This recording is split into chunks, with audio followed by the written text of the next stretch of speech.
Oh, and one more thing. I didn't get to print it out. Did you get your phone? Yeah, check your texts. Okay. Quick. I've got the read in there.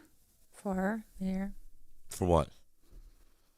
Oh my God! Oh my God! What is it? Congrats! I've been holding George. this in. I wanted to tell you guys so What is bad. it? What? I never got it. You got the dates? Yes, Bro. Oh my God! I'm crying. I'm so happy for you, George. Oh my! Why didn't you save this for the podcast? I was saving it, but then we didn't do it.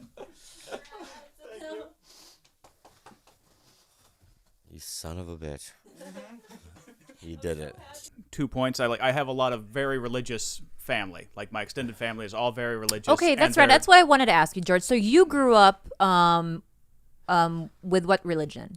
Seventh-day Adventist. We're very obscure. We're just like Mormons, only we're right. Wow, now we're getting into some stuff here. Yeah, go ahead. But then I also grew up right next to Muhammad Ali.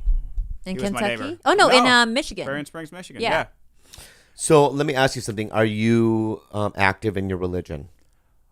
Funny story. I actually lost my religion because of Muhammad Ali. How? Did you? Yeah. Oh, it was like a big factor. He would always try. Like my parents' land is right like borders his land, so we share a fence. Like we grow plants on his land. Yeah. Wow. He was the nicest guy ever. So he was a very radical in his Islam. Like He was a very devout Muslim. So, yeah. a counterpoint just to like being radical in a sense is that he was the nicest, most generous person ever. But I'm not sure he's radical in the sense that you're against, because people from every religion spoke at his funeral. Right. But back to, so he would always give me Bible studies, and because Seventh-day Adventism takes such a literal view of the Bible, like, this is exactly what happened. We believe in exactly 5,000-year-old Earth, blah, all that stuff. So Muhammad would do Bible studies and find like all the errors in the Bible, like this part of Kings disagrees with this part of Corinthians. Were there 7,000 or were there 5,000? If God So really he would wrote have that. kids come to his house and you do Bible studies? No, it's just me. It was like if I visited. Wow, you used to go to his house then? Yeah. You weren't kidding. You were legit neighbors. Yeah. No, my parents went to the funeral. Oh. They got VIP. I regret access to what the I funeral. said about Kimbo versus Muhammad Ali now, because now that I think, I was sad about Kimbo's death, but if we're talking about the bigness and the history and everything that man paved, Muhammad Ali is probably one of the most prolific figures in sports history ever. Yeah, I still get goosebumps anytime I hear him speak. Yeah. But So yeah, tell You're us about to more make me about cry that. right Yeah, now, George, man. I never Yeah. knew this to this extent. I knew that That's you about to make me lived near him at some point in the same town, but I never knew your parents grew plants in his yard. yeah, because he had like a big field, and my parents were looking for more farmland, and my dad was like, "Hey, you just got weeds in this land. Let's make it pretty." Okay, so And tell there's- us how the transition happened. So you were Seventh-day Adventist, and how did he bring you out of that? How did he bring you out of that He was religion? trying to convert me to Islam by showing me that the Quran is doesn't contradict itself.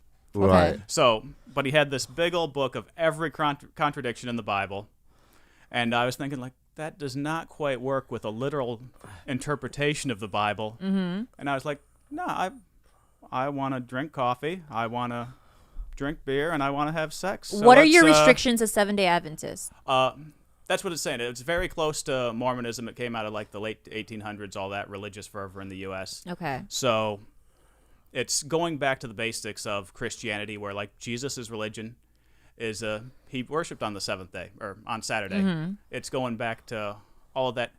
We don't promote this that much anymore because we want to convert people, but we think the Pope is the Antichrist. I see. Okay. So that's, but now that we're You trying and to get Sinead along O'Connor. with, get along with other Christians, so there are some radical beliefs. Even. Yeah. But yeah. you know what? The new Pope is not a bad guy. He Yeah. supports the gays. Yeah. He's all about He's birth rebranding. control. He's rebranding. Yeah, that's that's what right. he said what he's That's doing. exactly. He's rebranding Catholicism, and you Yeah. guys are rebranding Seventh-day Adventists by not promoting the Pope as the Antichrist. Yeah. You have to rebrand. I think that's what it is. Every 10 years. Yeah, every 10 years. Look, if you're a club, an artist, Yeah. or a religion, you just You have have to to reinvent yourself. reinvent. You have to be Madonna. I love your brother. I love Steve. A dance I instructor. feel like he can already dance.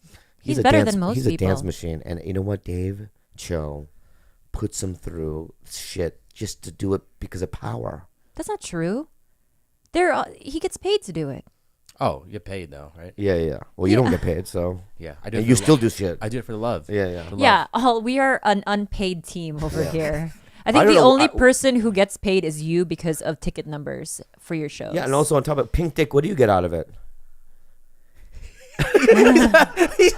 George has a 9 to 5. He's doing this because he believes in it, and he thinks that. I'm going to tell you how this I can met be George. something. I met George. I was signed by Maker Studios.